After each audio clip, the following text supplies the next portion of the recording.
नमस्कार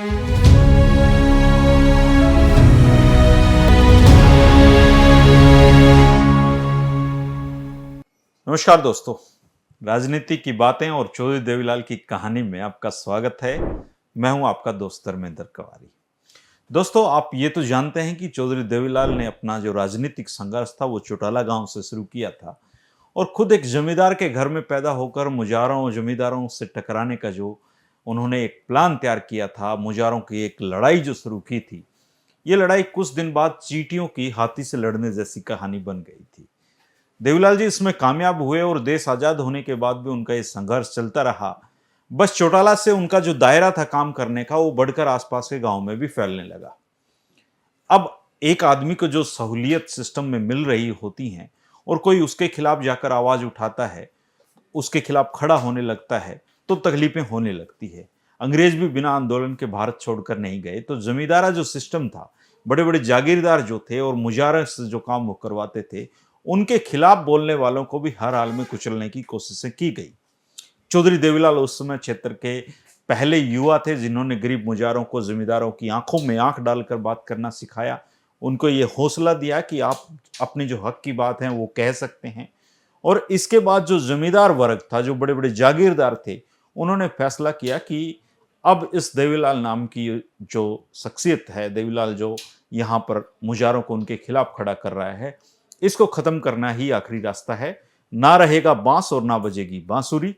तो जो मुजारों का संगठन है, जहां जहां पे मजबूत हो रहा था वहां वहां देवीलाल भी पहुंच रहे थे और बेदखल मुजारे जेलों में जा रहे थे और बहुत बड़ा इशू वो उस दौरान बनता जा रहा था। देवीलाल जी का जो कार्यक्षेत्र था वो फैलकर फिरोजपुर जिले की अबोर फाजिल्का तहसीलों तक फैल गया था और देवीलाल हिसार के साथ साथ अबोर फाजिल्का में भी मुजारों की लड़ाई लड़ने लगे थे।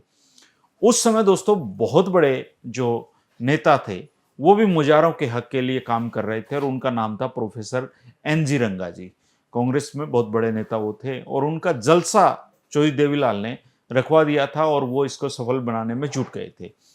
अब जमींदारों ने एक गुप्त बैठक उस दौरान की और फैसला लिया कि देवीलाल को निपटा दिया जाए ताकि फिर आगे से कोई सिर ही ना उठा पाए, हिम्मत ही नहीं करेगा कोई जमींदार के खिलाफ खड़ा होने की। और इसके बाद देवीलाल जी के पीछे आदमी लगाए गए और अबोर तहसील के कुलार और दरियाम खेड़ा गांव के बीच में कुछ जंगलात उस समय पड़ते थे और उनको उसी रास्ते में चौधरी देवीलाल को मारने की योजना बनाई गई। सारे आदमी वगैरह सेट कर दिए गए थे, पूरी मुखबरी की गई थी कि चौधरी देवीलाल को किस समय चलना है, वो वहां किस समय पहुंचेंगे। और जिस दिन उनके ऊपर ये योजना अपनाई जानी थी, उसी दिन मास्टर तारा सिंह की गिरफ्तारी हो गई थी और पूरे पंजाब में धारा 144 लग गई थी। तो चौधरी देवीलाल को ये जो जानकारी है कुलार के जलसे में जो SDO और थे, DSP थे, उन्होंने दे दी थी कि अब पंजाब में धारा 144 लगी हुई है। और प्रदेश कांग्रेस कमेटी के मंत्री रामदयाल की सलाह पर चौधरी देवीलाल उस दिन अपने सारे जलसे खत्म करके चौटाला गांव की तरफ चल पड़े और उस दिन मारे जाने से वो बच गए। लेकिन इसके बाद फिर एक योजना बनाई गई, चलो वो फेल हो गई तो एक और योजना वो बनाते हैं और इस बार चौटाला गांव में ही इसकी बिसात बिछाई गई। और चौधरी देवीलाल जो थे वो ख्यालीराम गोदारा नाम के मुजारे के बेटे की शादी से वापस लौट रहे थे और उन पर गोलियां दागी। खतरे को भांपकर देवीलाल जी एक दीवार की ओर छिपे और फिर वो दांत के तो तकड़े थे ही, उन्होंने उनको ललकारा। तो जो हथियारबंद जो लोग थे उन्होंने सोचा कि कहीं इनके पास भी हथियार ना हो, तो वो वहां से भाग खड़े हुए। इससे भी बचने के बाद तीसरा रास्ता कानून का था, जिसके तहत देवीलाल को लंबे समय तक जेल में भेजने की रणनीति अपनाई गई और मौका पाकर जेल में हमले की तैयारियां भी साथ साथ की जाने लगी। अब चौधरी देवीलाल इतना तो समझ गए थे कि अब आगे की राह बहुत कठिन है, क्योंकि अब मामला गोलियों तक आ गया था। जागीरदारों की लॉबी ने तत्कालीन जो गृह मंत्री थे सरदार शरण सिंह, उनसे संपर्क साधा और उनके आदेश से देवीलाल को 307 की धारा लगाकर हवालात में बंद किया गया। उस समय पंजाब सरकार के जो मुख्य सचिव होते थे सरदार ज्ञान सिंह काहलो, उनके भाई सरदार संपूर्ण सिंह फिरोजपुर में बहुत बड़े जमींदार होते थे। उनके इशारे पर हवालात में एक और हमला चौधरी देवीलाल पर करवाया गया, लेकिन जो शारीरिक बल था उनका, तो काठी थी, हौसला था, वो वहां पर काम आया और वो उस हमले में भी बच निकले। इसके बाद देवीलाल से जुड़े लोगों ने उनको बचाने की मुहिम चलाई और मेडिकल की बिना पर देवीलाल जी का जो तबादला है वो जुडिशियल से सिविल अस्पताल हिसार में करवाया गया। कुछ दिन बाद वहां के जो SP थे पंडित जनक राज जी और डीसी एन के मुखर्जी होते थे, जो बाद में केंद्र में बहुत बड़े पद पे पहुंचे। एक दिन बाद एक एक करके वो उनसे मिलने आए। मिस्टर मुखर्जी ने उनको कहा कि मुख्यमंत्री जो महोदय हैं, उन्होंने आज शाम की गाड़ी से आपको मिलने के लिए शिमला में बुलाया है।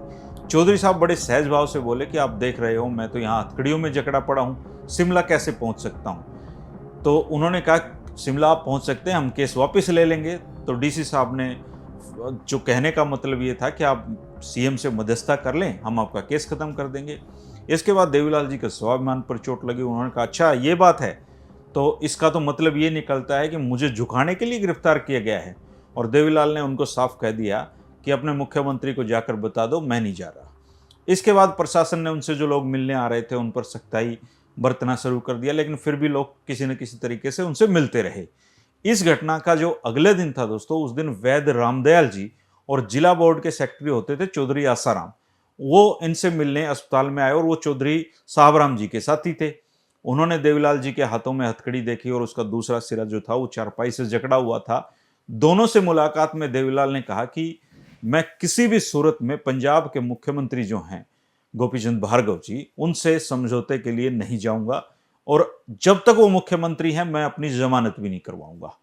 और उन्होंने ये बात अपने मुलाकातियों के जरिए अपने भाई हैं जो चौधरी साहबराम, उन तक पहुंचा दी थी कि मेरी जमानत की कोशिशें मत करो, मैं जमानत नहीं लूंगा।